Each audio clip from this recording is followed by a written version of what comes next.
Hello and welcome. I finally managed to publish my first impressions video about Outer Worlds earlier today. It is a bit embarrassing after I kept yapping on in the last episode about how I would publish that video later that day or the next day. That means I was a week late. I wrote the script and recorded the commentary last Monday, but I ran into some problems recording the in-game footage needed. For some reason, OBS kept complaining about skipped frames and the footage was indeed rather choppy despite the gameplay being smoother than Carebox R's. It took me few hours to sort that out and record the footage, but then I had to scrap most of it. The video was dark as fuck, even though the game looked great on my screen. I had to turn up the gamma setting. By the time I finished re-recording the footage, I was too tired to go work on the video. So I just kept playing Outer Worlds. Somehow I skipped ahead through time real fast as it was suddenly today morning. I felt a rather strong urge to start Outer Worlds again, but resisted it seeing I now needed to make 2 videos today. I will go finish the game after I'm done here. Or perhaps I'm not yet as close to the end of the story as I think I am. Anyway, let's get to the Entropia Universe stuff. I guess it is quite obvious that I have not done shit in Entropia other than some more AFK crafting.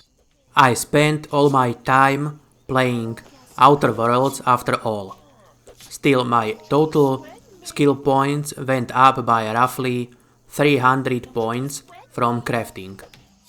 The Arcadia Mundids were traditionally a disappointment with only one payout of 1 peg per deed over the whole week.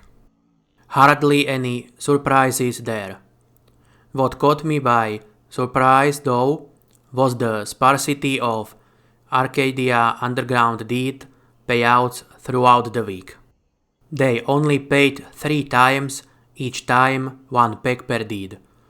I should have expected that considering the ongoing Halloween mayhem. At least the Crystal Palace shares paid decently as usual.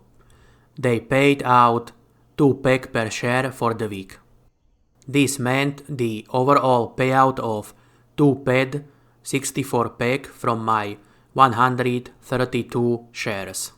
The selling price of CP shares is still hovering around 17 ped and 40 to 50 peg. However, there were less than 4,000 shares available for purchase this morning on Monday the 4th of November 2019. I'm not sure if the drop in available shares means anything for the future price. However, what I think is going on is that some big reseller or resellers finished dumping their shares that they bought back during the initial sale for some quick profit.